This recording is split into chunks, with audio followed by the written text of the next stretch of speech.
이렇게 말씀을 드리도록 하겠습니다. 먼저 지난 시간 간단하게 복습을 해볼까요? 지난 시간에 혹시 어떠한 내용의 말씀을 들으셨는지 혹시 기억나십니까? 어떠한 주제로 말씀을 들으셨죠? 네, 십계명. 네, 제가 이렇게 상품권을 좀 준비를 했거든요. 네, 제일 먼저 말씀하신 분께 꺼낸 김에 드리도록 하겠습니다. 우리 김영래 모치님 제일 맞으시죠? 네, 앞에서 제일 이렇게 목소리가 들렸어요. 네, 그래서 선물 드리도록 하겠습니다. 네, 말씀을 너무 잘 들으셨나 봅니다. 지난 시간에 이제 십계명에 대해서 이렇게 말씀을 들으셨습니다. 십계명은 10가지 계명이라는 뜻인데요. 구약의 대표적인 그런 계명이 되겠습니다. 구약에는 계명 10가지만 있냐? 그런 건 아니고요. 총 613가지가 있습니다. 이제 법은 하라는 것이 있고 하지 말라라고 하는 것이 있죠. 613가지 중에서 365가지는 해라. 그리고 248가지는 하지 말라라고 하는 그런 법입니다. 하나님께서 이 법을 주시면서 지키면 네가 하나님께로부터 복을 얻을 것이다. 하나님 나라가 되고 제사장이 되고 하나님의 귀한 복물과 같은 그러한 존재가 될 거야. 하지만 지키지 못하면 하나님의 심판을 당해서 네가 살고 있던 이 땅에서 쫓겨나게 될 거야 라고 이렇게 말씀을 하셨었죠. 그런데 이 십계명을 주신 이유, 이 법을 주신 이유가, 이 목적이 무엇이겠습니까? 왜 하나님께서는 인간에게 이러한 법을 왜 주셨을까요? 네, 크게 세 가지를 말씀을 드릴 수 있는데요. 오늘은 두 가지를 좀 살펴보겠습니다. 이러한 법을 주신 이유는 첫 번째로 하나님이 어떠하신 분인지를 알려주길 위함입니다. 하나님은 거룩하신 그러한 분이세요. 거룩하신 분은 불의와 악과 함께 거하실 수가 없으세요. 거하실 수가 없어서 하나님은 죄에 대해서 분명히 심판하는 그러한 분이심을 알려주시는 그러한 분이십니다. 하나님은 거룩하신 분이고 죄에 대해서 심판하시는 분이시기 때문에 또 인간이 나오게 되려면 그 의의 이러한 기준을 맞춰야 되는 거예요. 죄를 가지고 이렇게 나오게 되면 하나님은 심판을 내리실 수밖에 없는 그러한 분이라는 얘기입니다. 하나님께 나아오려면 최소한 이러한 법을 모두 지키는 그러한 존재만이, 그러한 사람들만이 하나님 앞에 받아들여질 수 있는, 나올 수 있는 그러한 자격이 된다는 거예요. 만약에 이러한 기준에 못 미친다 그러면 어떻게 되죠? 심판을 내리시는 그러한 하나님이라는 얘기입니다. 그리고 두 번째는 하나님이 어떠하신 분인지를 알게 되었다면, 두 번째는 율법을 통해서 우리가 어떠한 존재인지, 하나님 앞에 어떠한 존재인지를 율법은 깨닫게 해줍니다. 밑에 말씀을 읽어보면, 그러므로 율법의 행위로 그의 앞에 의롭다 하심을 얻을 육체가 없나니 율법으로는 죄를 깨달음이니라 라고 이렇게 말씀하고 있죠. 우리가 내 자신이 얼굴이 어떠한 상태인지 보려면 무엇을 봅니까? 거울을 보죠. 그래서 입에 이게 뭐가 좀 묻었는지, 이빨에 뭐가 좀 끼었는지, 얼굴이 좀 깨끗한지, 또 얼마나 이쁜지 이렇게 보려면 거울을 보는 것처럼 내가 하나님 앞에 어떠한 존재인지를 보여주는 것이 율법이라는 얘기예요. 그 법을 따라서 법을 내가 비춰보게 되었을 때에 나는 하나님 앞에 의로운 존재이구나, 나는 하나님 앞에 죄인이구나 라고 하는 것을 알게 해준다는 것입니다. 이 기계가 무슨 기계인지 아실까요? 네, MRI 기계죠. 커다란 통 속에 이 속에서 막 빙 막 돌거든요. 이 커다란 통 속에 사람이 들어갑니다. 그래서 어떤 사진을 찍냐면 이러한 영상을 얻게 됩니다.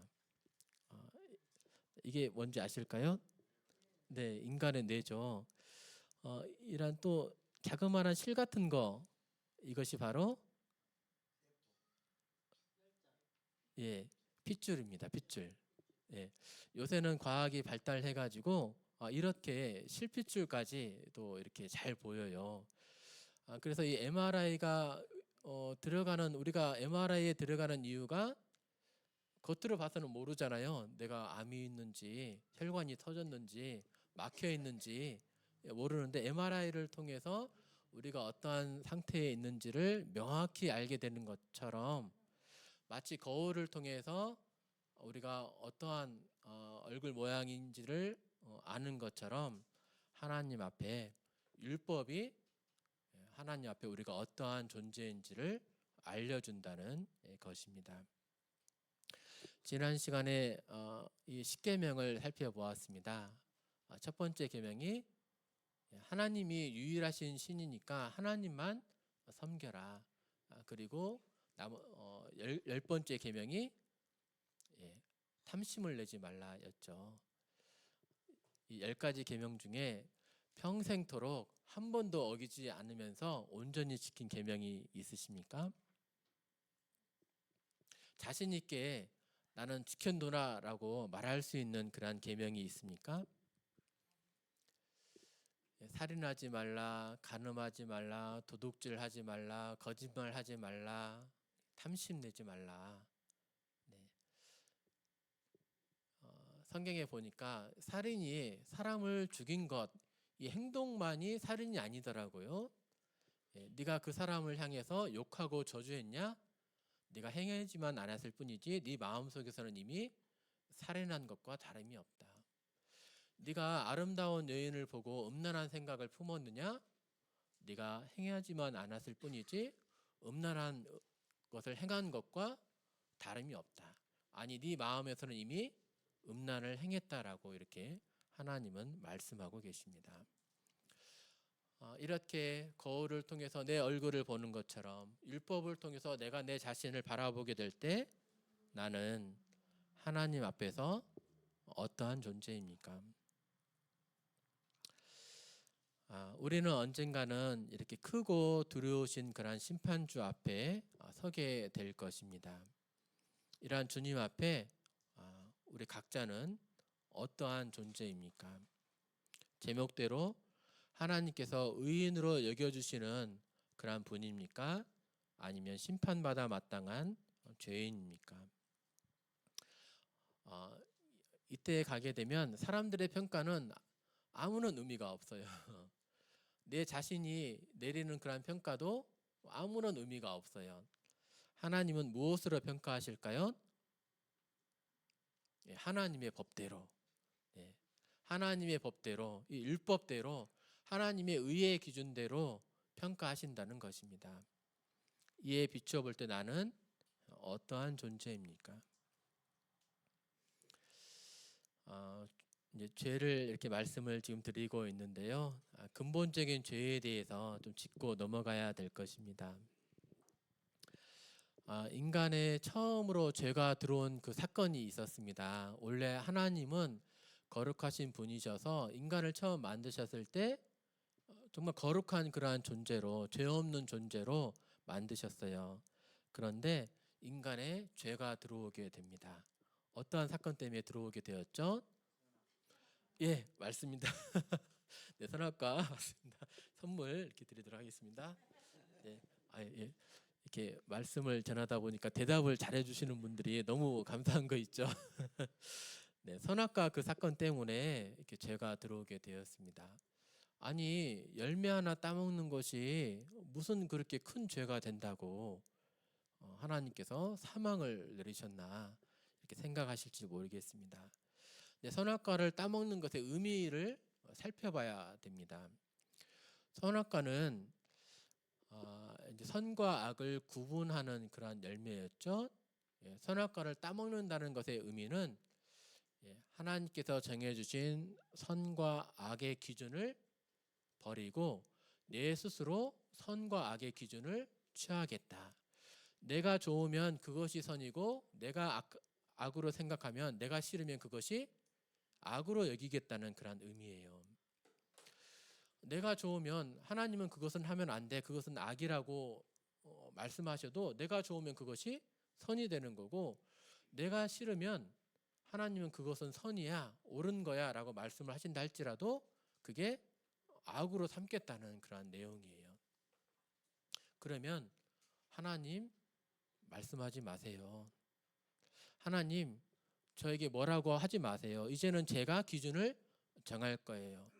하나님 저에게 이래라 저래라 하지 마시고 저도 이제 정할 수가 있어요. 하나님이 필요가 없어요 하면서 하나님을 떠나서 내 마음대로 살게 된다는 그런 의미가 바로 선악과라는 것입니다.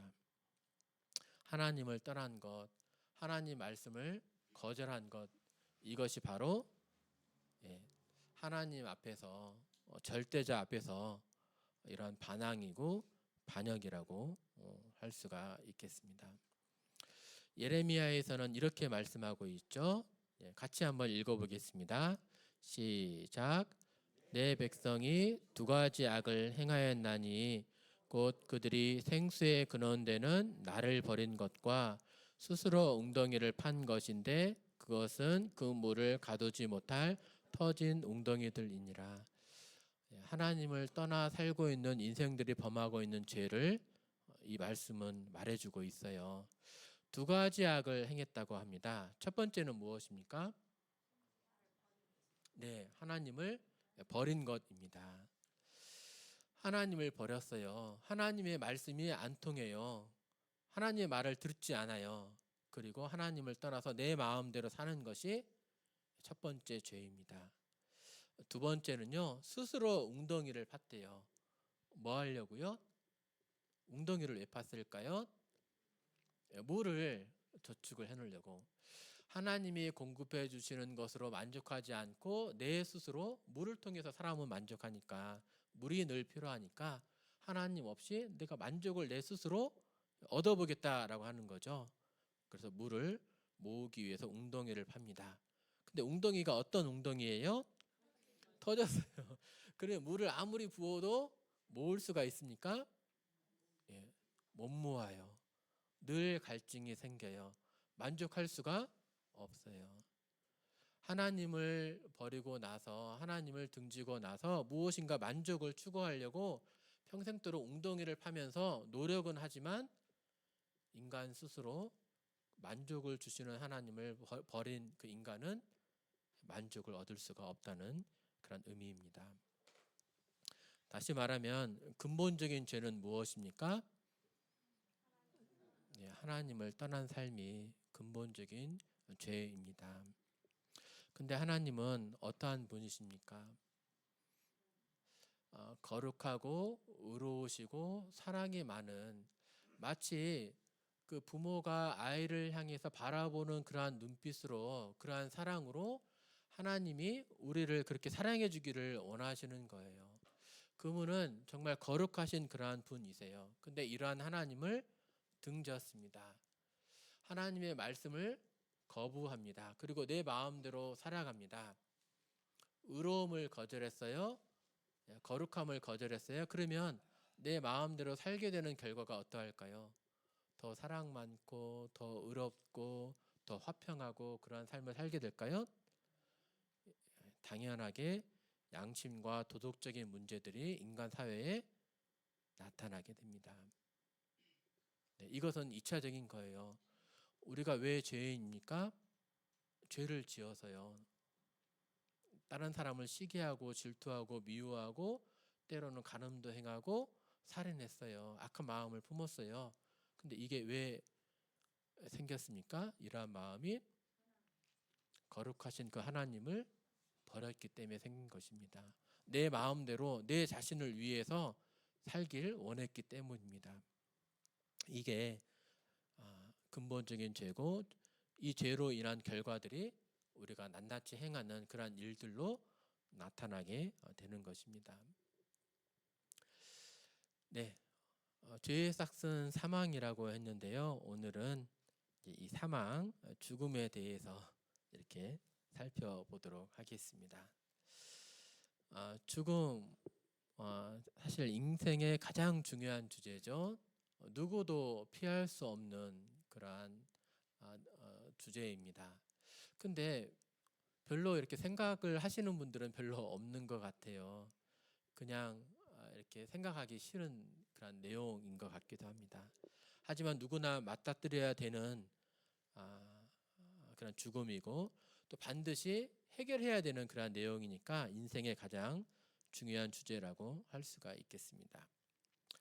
세 단원으로 말씀을 드릴 텐데요. 죽음 이후에는 어떻게 되는지, 또 지옥은 무엇이고 또 누가 가는지에 대해서 말씀을 드리겠습니다. 죽음 이후에는 어떻게 되는지 살펴보려면 먼저 죽음이란 무엇이고 또 죽은 다음에 성경은 뭐라고 말씀하고 있는지 말씀드리겠습니다. 죽음이란 무엇인가? 모든 인생이 통과하게 되는 문입니다. 갓난아기도 통과할 수가 있고요. 나이 많으신 분도 통과할 수가 있습니다. 또 건장한 힘센 인생의 가장 아름다울 때 힘 있을 때도 통과할 수가 있고요. 가장 연약할 때도 통과할 수가 있습니다. 누구나 통과하게 되는데 우리나라에서는 몇 시간 몇 분이 돌아가실까요? 40분이 약 40분이 이렇게 돌아가세요. 매일 약 1000명이 돌아가십니다. 또 매해에는 35만 명, 5천만 명인데 35만 명이 이렇게 돌아가세요. 80살, 90살까지 사니까 그분들만 돌아가시냐? 그러지 않습니다. 50세 이하가 2만 명 이렇게 돌아가세요. 많은 숫자죠. 죽음은 모든 인생에 통과하게 되는 문이고 또 두 번째는 또 언제 어디서 통과하게 될지 모른다는 것입니다. 두 가지 사건을 좀 보여드리고 싶은데요. 2015년도 점원잉스 비행기 사고가 있었습니다. 비행기 폭발 사고도 아니고요. 이렇게 잘못 조정해가지고 사고 난 것도 아니고 기상 환경이 안 좋아서 사고 난 것이 아닙니다. 스페인에서 출발해서 독일로 가는 약 150명 정도가 탑승한 그런 비행기였는데요. 부기장이 심한 우울증을 앓고 있었어요. 자살을 생각을 한 겁니다. 그런데 여기 비행기에 탄 사람들은 이 사실을 알고 있었을까요?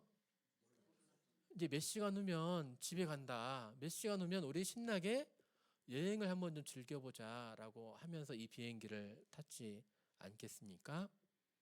그런데 사실 인생은 자기가 언제 어디서 어떻게 죽을지, 오늘 죽을지 내일 죽을지, 여기서 죽을지 아니면 다른 장소에서 죽을지 아무도 모른다는 거죠. 갑작스럽게 저승사자가 찾아온다는 거죠. 10만 미터 10만 킬로미터입니다. 10만 미터니까 10킬로미터예요. 10킬로미터 그 상공에서 이렇게 비행기가 급강하하게 되면서 이렇게 알프스산 중턱에 이렇게 처박게 됩니다. 그러면서 이렇게 150명이 다 돌아가시게 되었어요.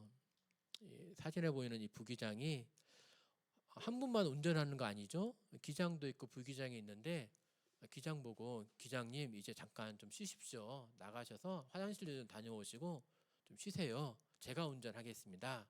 라고 말을 하고 나가니까 조종실을 잠그고 기장이 문이 잠겨 있으니까 막 두드리고 문을 부술 정도로 막 이렇게 했어도 열리지가 않는 거죠.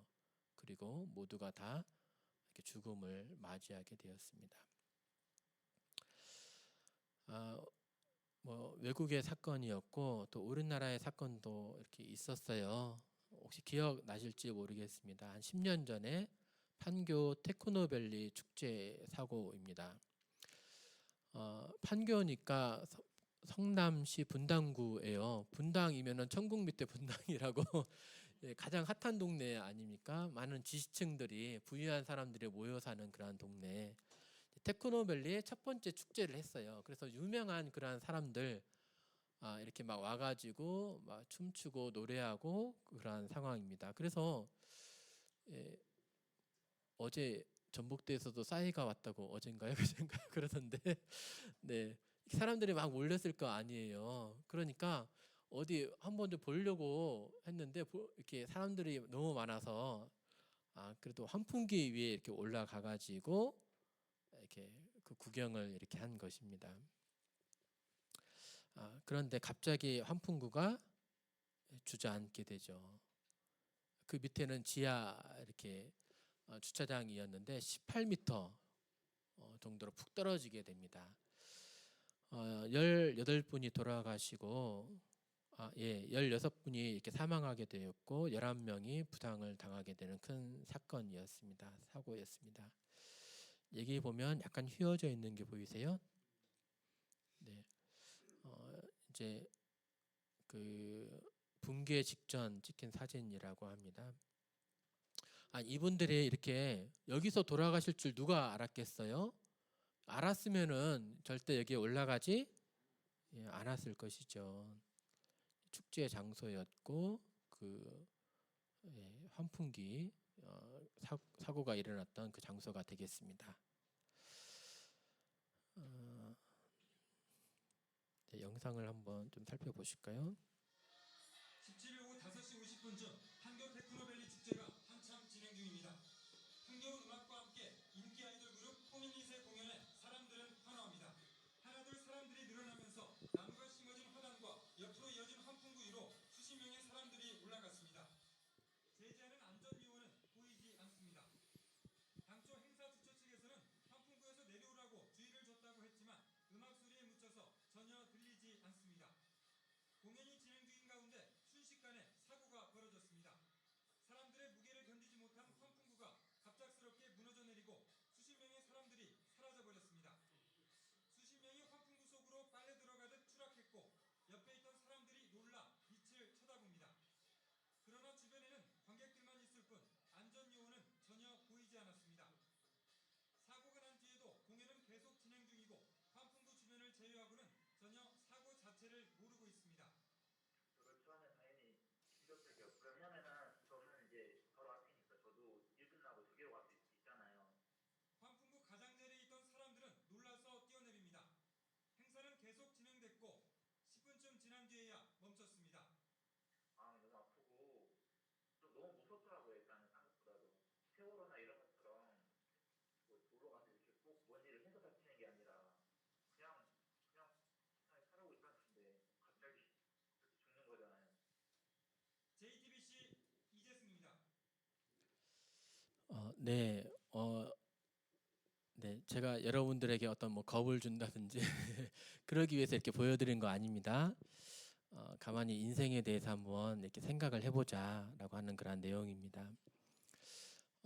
여러 사람이 둘러져 있는 가운데 한 무리의 사람들이 갑자기 사라집니다. 그런데요, 이 사고 당시에만 사람들이 사라지는 것이 아니더라고요.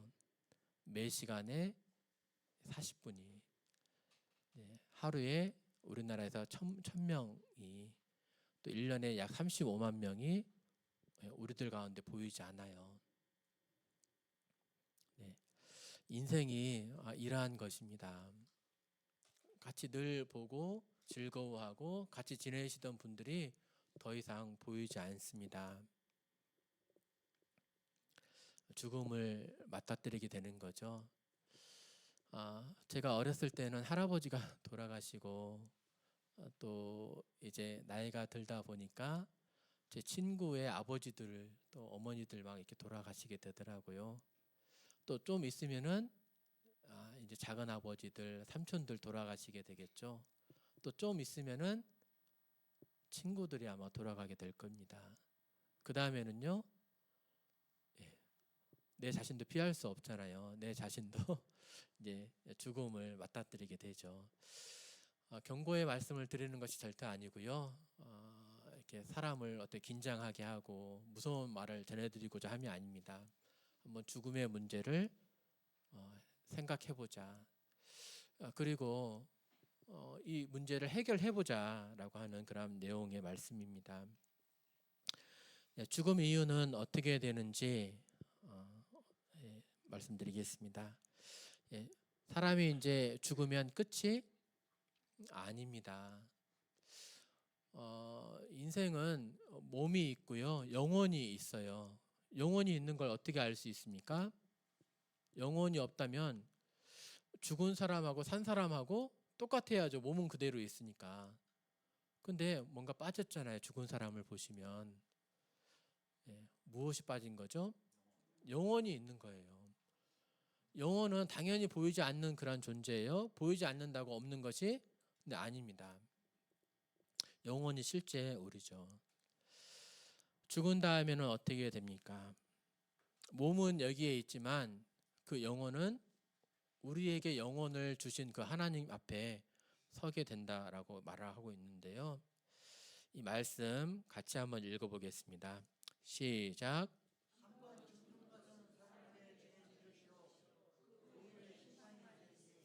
예, 감사합니다. 한 번 죽는 것은 사람에게 정해졌다라고 말합니다. 하나님 말씀이 하나님이 죽음을 정하셨대요.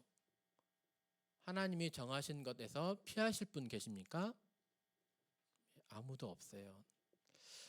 그렇다면 그 이후에도 하나님 말씀대로 될 것입니다. 그 이후에는 무엇이 있다고요? 심판이 있습니다. 심판은 이 사람이 얼마나 죄를 지었는지, 의로운지 죄인인지 판단하는 그런 곳이죠. 우리 인생은 사실 이러한 평가, 이러한 시험, 심판들로 가득 차 있어요. 학생들 시험 보시죠? 학생들만 시험 볼까요? 아니요. 우리가 물건을 할 때도 보니까 이 물건이 괜찮은 물건인지 평가해보고 따져보고 그래서 내가 살 건지 말 건지 결정하게 되더라고요. 또 직장에 이렇게 들어갈 때 보면 뭐예요? 면접을 보잖아요. 그 사람을 평가를 해봅니다. 사람을 뽑을 때에도 평가를 하고 물건을 살 때에도 평가를 하고 하물며 우리에게 생명을 주신 이 하나님 80평생을 우리에게 주신 그 하나님 정말 하나님이 살아계시고 우리를 만드신 분이라면 평가하실까요? 안 하실까요? 다른 말로 하면 심판하실까요? 안 하실까요? 심판하십니다. 성경은 분명히 이렇게 말씀하고 계십니다. 한 번 죽는 것을 사람에게 정하신 것이요 그 이후에는 심판이 있으리니 나를 만드신 하나님 나에게 80년 동안에 생명을 주신 그 하나님 앞에 서서 우리가 어떻게 살게 되었는지 평가를 받게 될 것입니다. 그래서 이 심판에 따라서 어떠한 사람들은 영벌, 영원한 형벌에 또 어떠한 사람들은 영생, 영원한 생명에 천국에 들어가게 될 것입니다. 두 번째 단락으로 지옥은 어떤 곳인가 살펴보겠습니다. 지옥이 있을까요? 어떻게 생각하십니까? 지옥이 있을까요? 세계 갤럽에서 세계인들을 대상으로 한 5만 7천 명 정도 대상으로 2022년에 조사했습니다. 또 우리나라에서도 한 1,000명을 대상으로 조사를 했는데 파란색이 이게 있다라고 생각을 하는 겁니다. 종교와 무관하게 천국의 존재를 믿느냐 보면 이렇게 좀 많더라고요. 종교와 무관하게 지옥의 존재를 믿느냐? 이렇게 많습니다. 우리나라는 한 몇 분이나 될까요? 거점 한 30% 정도는 지옥과 천국의 존재를 믿고 있습니다. 다른 나라에 비하면 좀 낮은 편이죠. 많은 사람들도 사실 알게 모르게 인정하고 있어요. 지옥은 정말 있는지 한번 따져보기를 원합니다. 첫 번째로는 심판이 없으면 안 되겠더라고요. 양심적으로 생각을 해보니까 심판이 없으면 마치 학생들이 이렇게 시험이 없으면 공부를 합니까? 안 합니까? 안 합니다. 근데 이렇게 하나님의 이 심판이 없으면 이 세상에서 어떻게 살게 될까요? 마음대로 살아요. 예. 다른 사람은 상관없어요. 내 자신만 좋으면 돼. 그러죠? 예. 그런데 양심상 다른 사람을 내가 사랑하고 싶고 봉사하고 싶고 헌신하고 싶어. 근데 그래서 막 그렇게 막 살려고 해. 근데 심판이 없어. 아무런 보상이 없어. 그러면 그런 사람들에게 뭐라고 말을 해줘야 될까요? 그렇게 살라고 해요? 아니면 그렇게 살려고 하면 안 된다고 말해야 될까요?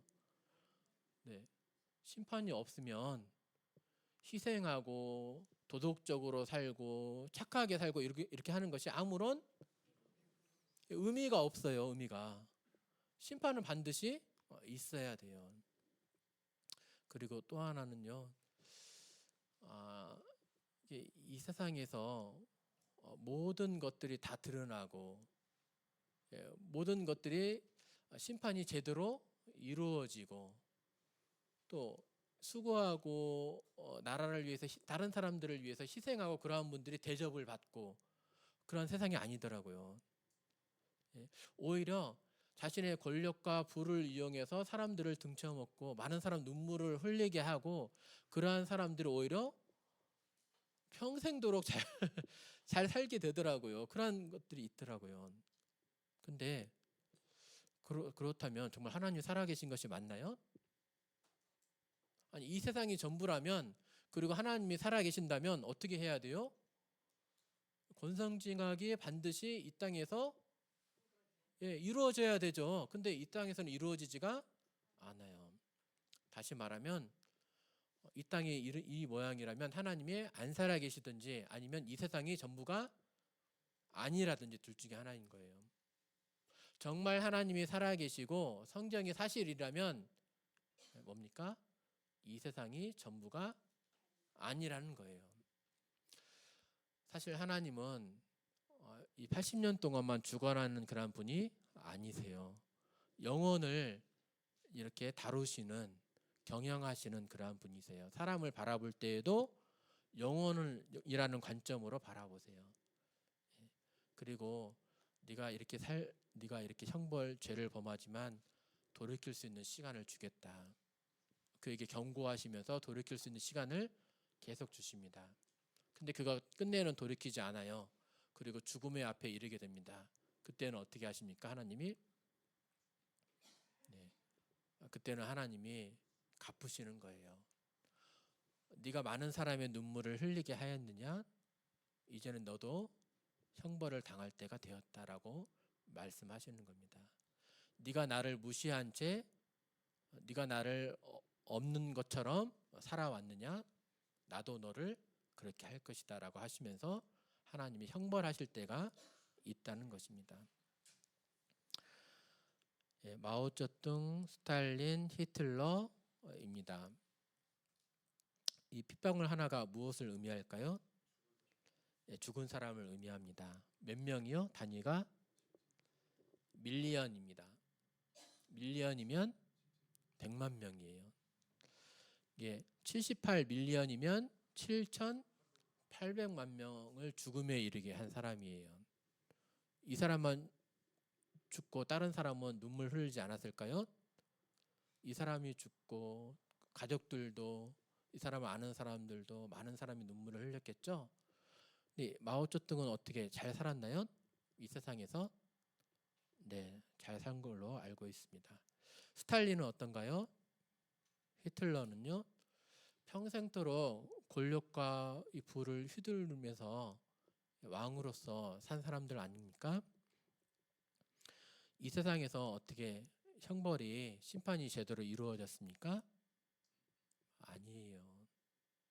하지만 우리가 도덕적으로 양심적으로 다른 사람을 생각하면서 살아야 되는, 또 그렇게 가르치시잖아요. 그렇게 지금 살고 계시잖아요. 그 이유는 무엇입니까? 예, 하나님이 살아계시고 하나님이 판단하시기 때문에, 심판하시기 때문에, 예, 그렇습니다. 우리가 이런 사람들을 굉장히 존경하고 높이고 또 그 이름들을 기억하려고 합니다. 이분은 의사예요. 여의사인데 아프가니스탄에서 이렇게 의료봉사를 하다가 탈레반에게 붙잡혀서 결혼을 몇 달 앞두고 죽습니다. 이수연 씨는 누구신지 아십니까? 예, 맞습니다. 네, 너무 감사합니다. 네, 이게 안 들을 수가 없습니다. 네, 네, 네. 일본 유학생이에요. 고려대 출신이더라고요. 고려대 출신이면 지식층이잖아요. 우리나라에서도 좋은 직장 얻어서, 예, 이렇게 잘 살 수 있는, 누구나 가고 싶은 대학 아닙니까? 일본 유학 중에 취객이, 술 취한 사람이 지하철 선로에 떨어졌어요. 근데 앞에 지하철이 다가오는 거죠. 어떻게 해야 됩니까? 저 같으면 그런 용기가 있을지 모르겠어요. 근데 내려가서 그 사람을 건져주고 자기는 피하지 못했어요. 아니, 외국인인데, 자기 나라 사람도 아니고 일본 사람인데, 예, 일본인들도 이 사람을 많이 기념하고 있고 우리나라도 이분을 기념하고 있죠. 이분 덕분에 이러한 일들이 많이 또 일어났다고 그래요. 파키스탄 사람이 또 누구를 구하고 일본 사람들이 또 일본 사람을 또 구하고 이렇게 했다고 합니다.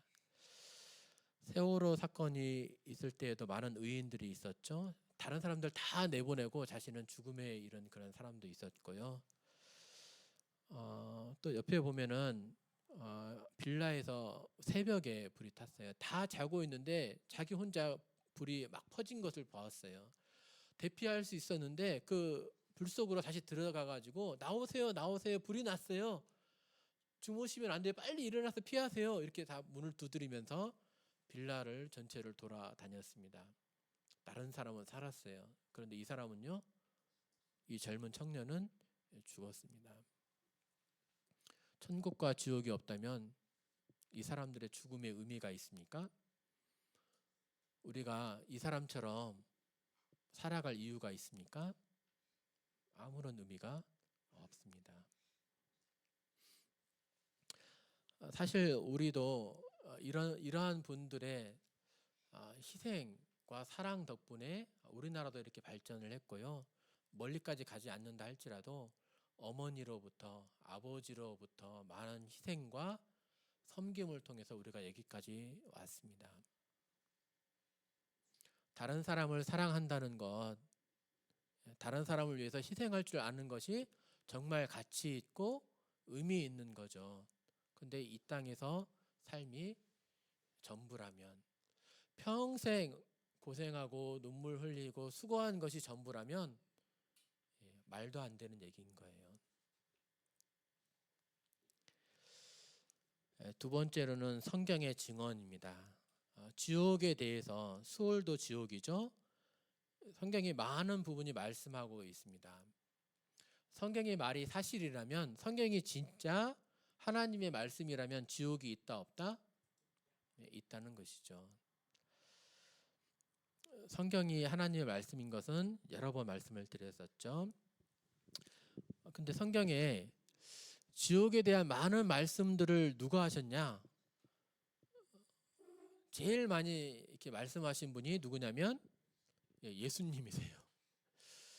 예수님이 뭐라고 하셨냐면, 야, 네 눈이 범죄하거든 눈을 빼버려라. 차라리 눈 없이 지옥에 들어가는 것이, 지옥에 안 가는 것이 낫다. 네 발이 범죄하거든, 네 손이 범죄하거든 차라리 잘라버리고서라도 지옥에 들어가지 말라라고 이렇게 말씀하고 계시는데 정말 많아요. 예수님이 가장 많이 지옥에 대해서 말씀하고 계십니다. 이 말은 분명히 지옥이 있다는 얘기죠. 네, 예수님이 정말 하나님이시라면, 예수님은 거짓말 하실 수 없는 그런 분이시라면 예수님의 말씀 또한 사실입니다. 그리고 인류 역사를 보니까 지금까지 심판이 있어 왔습니다. 하나님이 노아의 홍수를 통해서 이 세상 모든 사람들 심판하셨어요. 노아의 가족들만 남기고 다 심판하셨습니다. 노아의 홍수가 사실이라면 앞으로도 하나님 심판하실까요? 지금까지 하나님이 심판을 하셨다면 앞으로도 심판이 있을까요? 당연히 그러겠죠. 그럼 노아의 홍수가 진짜 있었냐 없었냐를 살펴봐야 되겠죠. 노아의 홍수가 있었을까요, 없었을까요? 이 부분도 드릴 말씀이 많아요. 네, 노아의 홍수는 정말 있었습니다. 소돔과 고모라 보셨는지 모르겠습니다. 불과 유황이 이 동성애로 가득한 이 지역을 불태워 버리죠. 불과 유황이 하늘에서 내려와서 막 멸합니다. 근데 이스라엘 땅에 가면은 소돔과 고모라로 추정되는 이 지역이 불에 탄 흔적이 보여요. 거기에 유황도 있고요, 시커먼 재들이 많이 있습니다. 심판이 정말 이루어졌죠. 애굽이 10가지 재앙으로 이렇게 이스라엘을 종을 삼았는데 그 내어주게 됩니다. 그 심판이 정말 있었을까요? 이스라엘 백성들은 애굽에 들어갔다가 그 민족들이 종이었는데, 세계 최강대국의 종이었는데 나와서 지금 나라를 이루고 있어요. 애굽에 들어갔다는 것이 정말 사실이라면 어떻게 나왔을까요? 이 민족 이 자체가 애굽의 심판을 증명하고 있는 것입니다. 가나안 땅 7족속에 대한 심판, 또 이스라엘과 유다에 대한 이러한 심판, 너희들이 이렇게 말을 잘 들으면 이 땅에서 하나님의 나라로서 제사장으로서 살게 되지만, 듣지 아니하면 너희라 할지라도 내가 너희를 쫓아내리라, 흩어버리리라 라고 말씀하셨는데 그대로 되었습니까? 안 되었습니까? 되었어요. 이스라엘 민족들이 계속 막 쫓겨나요. 그리고 그렇지만 내가 너희를 긍휼히 여겨서 모을 것이다 라고 말씀하셨는데, 정말 말씀하신 대로 쫓겨났는지 1900년이 넘어서 다시금 모여서 나라를 이루지 않습니까? 지금까지 인류 역사는 하나님의 심판에 대한 역사다라고 말할 수도 있을 것입니다. 하나님은 지금까지 죄에 대해서 심판하셨습니다. 그렇다면 앞으로 심판이 있다라는 얘기죠. 예수님은 심판에 대해서 예언하셨습니다. 어떤 심판을 당한 그 사람들이 있었고, 주위 사람들이 그 심판당한 사람들을 보면서 저 사람들은 하나님 앞에 죄를 범했구만, 이렇게 생각을 했는데, 예수님께서 그들을 향해서 뭐라고 하셨냐면, 너희도 만일 회개하지 아니하면 다 이와 같이 망하리라 라고 얘기를 하셨습니다. 너희도 회개하지 아니하면 망하리라, 심판을 하신다는 내용이죠. 그 다음에 예수님이 죽으신 이유가 있습니다. 왜 죽으셨을까요? 심판에서 구원해 주시기 위해서 돌아가셨어요. 하나님의 아들이신 그분이 인간의 몸을 입으시고 저주의 십자가에 달리셔서 돌아가셨어요. 왜요? 심판이 있기 때문에 그렇습니다. 심판이 정말 없는 것이라면 예수님이 이 땅에 오실 이유도, 십자가에 달리실 그 이유도 없어요. 구원해 주시긴 예수님께서 하늘에서 이 땅에 인간의 몸으로 내려오시고 십자가에 달리셨다면 심판은 반드시 있는 것입니다. 예수님의 죽으심이 심판을 증명하고 있습니다. 어떤 사람들은 이렇게 말할 줄 몰라요. 아니, 하나님은 사랑의 하나님이시라면서요. 그런데 어떻게 하나님이 우리에게 지옥 형벌을 내리실 수가 있어요? 그건 사랑이 아니지 않습니까? 아닙니다. 하나님에 대해서 잘 모르고 계신 거예요. 하나님은 사랑의 하나님이시기도 하시고 또 죄에 대해서 심판하시는 거룩한 하나님이시기도 해요. 우리도 사실 죄에 대해서 미워합니다. 죄가 어떻게 들어오게 되면은 질서가 깨지고요. 무엇이든지 잘 이루어지지가 않아요. 여러분들도 죄에 대해서 분노하시는 것을 볼 수 있으실 겁니다. 그러나 요즘에는 학생들이 선생님 말을 안 들어요. 나나 너나 나나 선생님이나 똑같아요. 이렇게 생각을 해요. 선생님을 때리고요. 선생님을 그 앞에서 욕하고요. 말도 안 들어요. 근데 불쌍한 선생님들은 학생들을 때리지도 못하고 어떻게 할 수가 없어요. 제어가 안 돼요. 수업이 제대로 이루어질 수가 없죠. 그런 상황에서는 선생님을 향해서 욕하고 그 수업 시간을 난장판으로 만드는 그런 학생들을 보면 우리 어떠한 마음이 들어요? 학생들을 사랑해야지. 학생들을 사랑해야죠. 그냥 아이고 그러면 안 돼 하면서 그냥 이렇게만 말하실 거죠? 또는 아유 잘한다 막 이렇게 하실 겁니까? 어떻게 해야 돼요? 분명하게 뭔가 심판을 해야죠.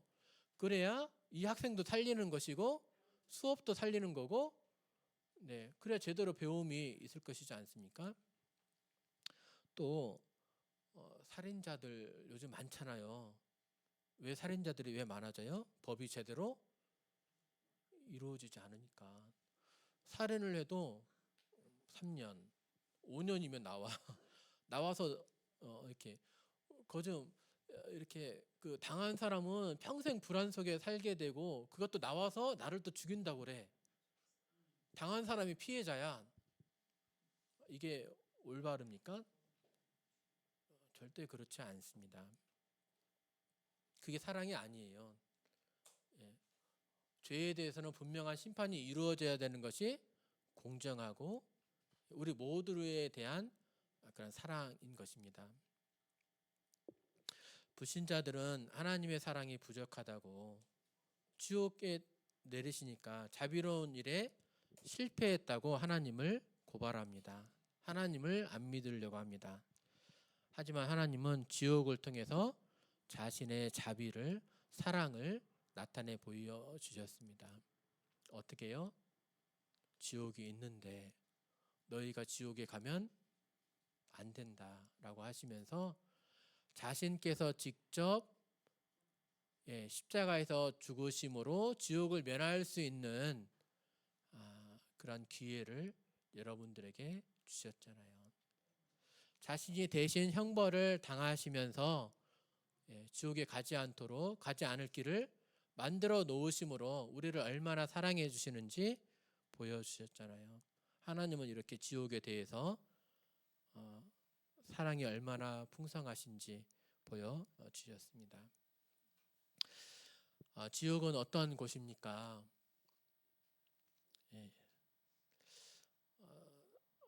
하나님이 우리를 존귀한 눈빛으로, 아버지가 그 자녀를, 어머니가 그 아기 새끼를 바라보는 그러한 눈빛으로 사실 여러분들을 바라보고 계세요. 근데 그 은혜를 모르고 있죠. 당연한 것으로 이렇게 생각을 하고 있죠. 숨 1분만 한번 참아보세요. 어떻게 됩니까? 햇빛이 사라졌다고 한번 생각해 보세요. 물이 독극물에 오염됐다고 한번 생각해 보세요. 땅이 이렇게 좋은데 늘 땅이 너무 뜨거운 그런 땅이야. 사막과 같은 그런 땅이야. 발을 내디딜 수가 없어. 한번 생각해 보세요. 음식물을 먹을 때마다 고통스러워. 삼킬 수가 없어. 그런 분들 계십니다. 막 먹으면 계속 막 토해. 또 숨을 한번 쉬는데요. 얼마나 이렇게 애를 쓰면서 숨 한 번 한 번 이렇게 숨을 쉬시는지, 말기 암 환자들 병동 한번 가보시면 내가 얼마나 이렇게 감사한 일이 많은지 느끼실 수가 있어요. 우리는 그러한 은혜들을 모른 채 당연한 것으로 살고 있습니다. 먹고 그다음에 싸는 것도 중요하죠. 소변 혹시 잘 안 나와서 고생해 본 분 계십니까?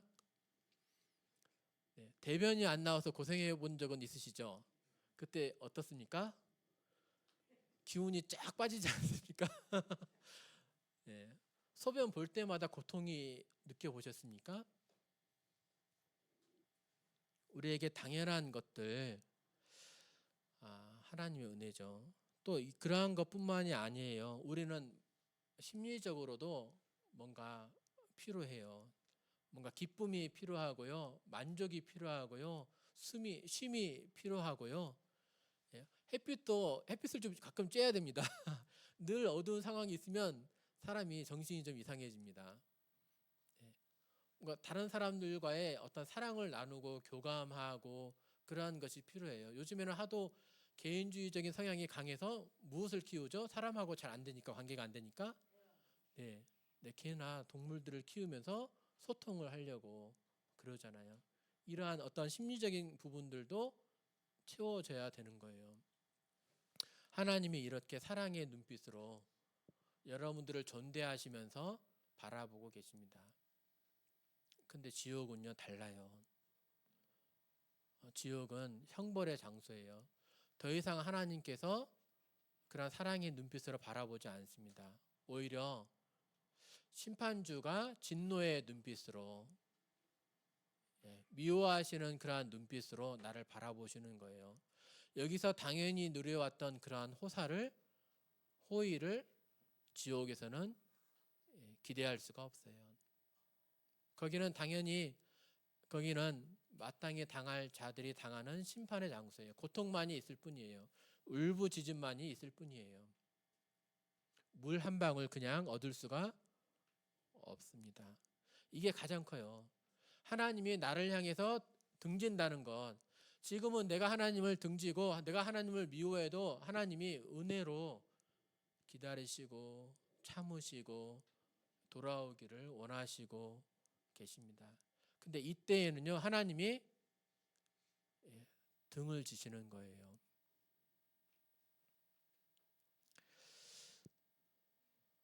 네. 결코 지옥에 가지만은 말아라 라고 하시면서 여기서는 울며 이를 갈리라 라고 말씀하고 있습니다. 지옥에서 쫓겨나가지고 지옥에 던져져서 울며 이를 갈리라 라고 하는 말씀이 한두 번 나오지 않더라고요. 성경에 울며 이를 갈리라, 지옥에 떨어지면 울며 이를 갈리라 라고 7번이나 기록이 되어 있는데, 이렇게 많이 기록되어 있다는 말은 이것이 비유가 아니다, 실질적으로 이렇게 되리라 라고 말씀을 하시는 겁니다. 왜 울게 될까요? 왜 이를 갈게 될까요? 네. 응급실에 있어 보면요, 사람들이 너무 아프면 막 울부짖어요. 큰 소리로 막 이렇게 막 지르거든요. 뭐 물건도 막 던지기도 하고, 저 좀 어떻게 좀 해주세요, 살려주세요 막. 근데 죽어가는 그런 큰 고통 가운데 있는 사람은 힘도 없어요. 부르짖을 힘도 없어요. 그냥 웁니다. 아파가지고 그냥 웁니다. 왜 웁니까? 고통이 너무 커서 웁니다. 어떻게 할 수가 없어서 웁니다. 성경에서 불에 이렇게 고통 중에 있는 그 부자가 있었는데, 그가 정말 애원한 게 있어요. 제발 물 한 방울만이라도 저를 좀 떨어뜨려 주세요. 물 한 방울 이렇게 혀에 대게 되면 그때만이라도 조금 시원해지니까 물 한 방울만이라도 주세요. 근데 그게 이루어졌을까요? 물 한 방울조차도 베풀어지지가 않습니다. 울며 이를 간대요. 이를 왜 갑니까? 저주하려고 힘이 있어서 이를 갑니까? 고통 중에 참는 거예요. 입을 다물면서 그 고통 중에 너무 뜨거워가지고 너무 고통이 있으니까 입을 다물 수밖에 없고 참는데 어떻게 참는 거예요? 입을 다면서 견뎌내는 거죠. 이마만큼의 큰 고통을 당한다는 겁니다. 근데 빠져나올 수 있다면, 아니 1년만이라도 1년 후에 나갈 수만 있다면, 아니 100년 후에, 아니 1000년 후에라도 나갈 수만 있다면 희망이 있는 거죠. 근데 여기는 영원한 형벌의 장소이라고 말씀하고 있습니다. 그러니까 네가 눈이 범죄하거든, 네가 손이 범죄하거든 잘라버리고서라도 가지 말라라고, 결코 지옥에 가서는 안 된다라고 말씀하는 것이죠. 지옥은 누가 갑니까? 이러한 지옥은 누가 갑니까? 세월호 때 가만히 있으라라고 했죠. 가만히 있으니까 어떻게 됐죠? 네. 성경에서도 보니까요, 가만히 있으니까 지옥에 가게 되더라고요. 회개하라, 돌이키라. 그렇지 않으면 하나님의 진노가 너희에게 임할 것이다 라고 말씀하고 있어요. 가만히 있으면 지옥에 갑니다. 아니 무슨 소리세요? 왜 가만히 있으면 왜 지옥에 갑니까? 성경은 모든 사람이 죄인이라고 선언합니다. 정말 죄인이 맞다면 하나님의 심판을 당하게 될 것이고, 심판을 당한다면 지옥 형벌에 처하게 된다는 말씀입니다. 우리는 회개를 해야만이, 컨베이어 벨트가 가만히 있으면 어떻게 되는 거죠? 한 사람은 왼쪽으로, 한 사람은 오른쪽으로 가만히 있으면 그냥 가게 되잖아요. 오른쪽에 가게 될 사람이 왼쪽으로 가려면 어떻게 해야 됩니까? 뭔가 바꿔야 돼요. 가만히 있으면 안 됩니다. 자동적으로 다음 장소로 이끌게 가게 되는 것입니다. 이런 상가 빈소에 가게 되면 그 고인을 생각하면서 우리 흔히 뭐라고 얘기하죠? 아마 좋은 곳에 가셨을 거야. 천국에 가셨을 거야. 근데 그 고인은 한 번도 천국에 대해서, 죽음에 대해서 생각해 본 적도 없고, 하나님은 어디 있어? 그렇게 말씀하시던 분이에요. 그러면 그런 분이 천국에 갈까요? 가만히 있으면 당연히 천국에 가는 것이 아닙니다. 우리는 돌이켜야 됩니다. 내 자신이 하나님 앞에서 어떠한 존재인지를 분명히 아셔야 됩니다. 이 말씀 한번, 마지막 슬라이드인데 한번 읽어볼까요? 시작. 보라 지금은 은혜 받을 만한 때요, 보라 지금은 구원의 날이로다. 지금은 은혜 받을 만한 때. 너 얼마나 좋은지 몰라요. 하나님께서 베풀어 주시는 그 은혜를 받을 수 있을 그런 때래요. 헌금을 많이 해서 교회를 열심히 다녀서 뭔가 얻는 것은 그 값이죠. 내가 행한 대로 보응 받는 것은 내가 마땅히 받을 거예요. 그게 아니라 은혜를 받는데요, 선물을 받는데요, 지금은 은혜 받을 만한 때라는 거예요. 근데 때라고 하는 것은 기간이 정해져 있다 아니면 영원하다? 정해져 있는 거예요. 은혜의 때가 끝나면요, 은혜가 아닌 그 때가, 심판의 그 때가 온다는 것입니다. 지금은 구원받을 때입니다. 아무쪼록 하나님의 말씀을 그냥 흘려버리지 마시고 내가 하나님 앞에서 어떠한 존재인지 판단해 보시면서 이렇게 하나님 앞에 나오시기를 바랍니다. 내가 어떻게 하면 정말 구원을 받을 수 있습니까? 라고 하나님을 찾고 구하셨으면 좋겠습니다. 네, 그러면 기도하시고 이렇게 말씀 시간 마치겠습니다. 사랑의 아버지 하나님, 감사드립니다. 사랑의 하나님, 또 은혜가 풍성하신 큰 사랑의 하나님임을 알게 됩니다.